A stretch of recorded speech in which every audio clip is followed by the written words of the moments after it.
ఈ కార్యక్రమం తిరుపతి లడ్డు గురించి. లడ్డు కల్తీ జరిగింది, అది వాస్తవం. దేవుణ్ణి మోసం చేయటం మంచిది కాదు కదా. ఇక ఎంతమంది ఒప్పుకుంటారేమో అని చూస్తే ఎవరు ఒప్పుకోటల్లా. కల్తీ జరిగిన మాట వాస్తవానికి ఒప్పుకోటల్లా రాజకీయ నాయకులు. మరి వాస్తవం ఒప్పుకోనప్పుడు మేము ఏదో ఒకటి చేయాలి కదా, మా ధర్మం మేము కాపాడుకోవాలి కదా. అందుకు సాతు సంత అంతా ఒకటయ్యి ధర్మాన్ని కాపాడదామని వచ్చాం. గత ప్రభుత్వంలోనే జరిగింది అది. ఈ ప్రభుత్వానికి కూడా ఇంకా వాళ్ళు సమాధానం రాలేదు. మనం అట్టంటప్పుడు ఏం చేయాలి? ఎందుకు కల్తీ జరిగిందని సిట్ తేల్చినా మేము కల్తీ జరగలేదు అంటే, అంతకుముందు చైర్మన్ వైసీపీ గవర్నమెంట్ లో టీటీడీ చైర్మన్ చేసిన వై సుబ్బారెడ్డి కూడా కల్తీ జరిగింది వాస్తవాన్ని ఒప్పుకున్నా కూడా మీరు చేయలేదని అంటున్నారు. వాస్తవాన్ని పై మాటకే చెప్తే ఎట్లా? ప్రూఫ్స్ ఉన్నాయి కదా, చెప్పాలి కదా, అందరికి చెప్పాలి కదా.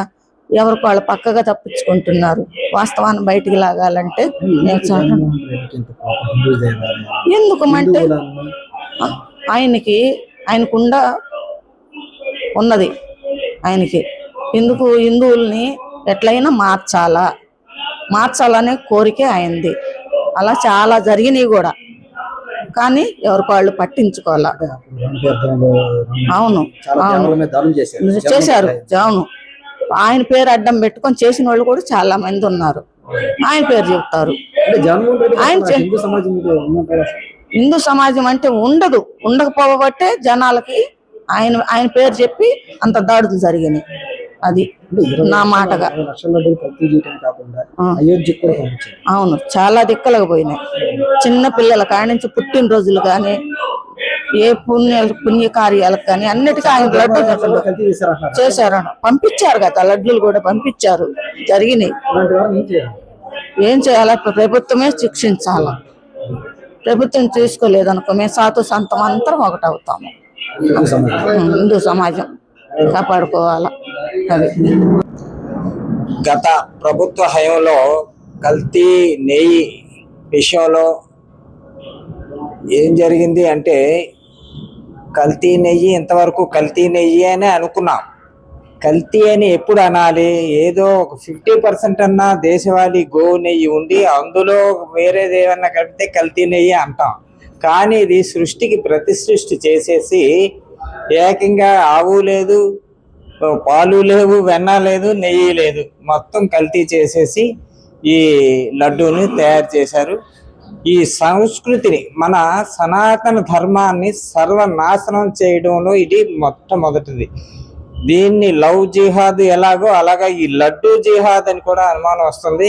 ఇందులో సందేహం లేదు. ఇది జరిగింది. వీళ్ళకి తెలిసి జరిగిందా తెలియక జరిగిందా అనేది మనం చెప్పలేం. కానీ జగన్మోహన్ రెడ్డి హయాంలో, జగన్మోహన్ రెడ్డి ప్రభుత్వ హయాంలో దేవాలయాల మీద దాడులు జరగటం కానీ, ఎన్నో 300 పైన దేవాలయాల మీద దాడులు చేశారు. సాక్షాత్తు రామువారి శిరస్సును ఖండించారు. రామతీర్థం అక్కడ అంతర్వేదిలో రథాన్ని తగలబెట్టారు. గుళ్ళో వెండి సింహాసనాలు చేశారు.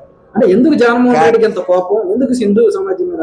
ఏముంది, ఆయన ఆచరించే బైబిల్లోనే ఉంది. అది అన్యమత విగ్రహాలని పడగొట్టున్నారు. ఆయనది పాటిస్తున్నారు వాళ్ళు. అంతే తప్పించి అక్కడ డిక్లరేషన్ మీద సంతకమే పెట్టనంటే ఇంకేంటి, సంతకం పెట్టేలాగుంటే మళ్ళీ ఎక్కడ క్రిస్టియన్స్కి దూరం అవుతామో అని వాళ్ళు చేస్తున్నారు. ఒకవైపు ముస్లిమ్స్ మన పైన దాడులు చేస్తున్నారు, క్రిస్టియన్స్ దాడులు చేస్తున్నారు. అయినా మన హిందూ సమాజం ఇంకా మేల్కోవట్లేదు. ఎంతవరకు సాధువులాగా ఉన్నాం కానీ ఇకపైన సాధువులా ఉండడానికి లేదు. పుల్లా తిరగబడవలసిన అవసరం వచ్చింది.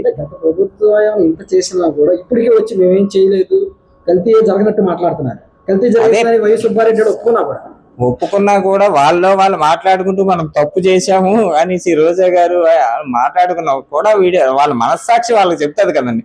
కానీ ఏదో పైకి బుకాయించి ప్రజలను నమ్మించే ప్రయత్నం వాళ్ళు చేసుకుంటున్నారు.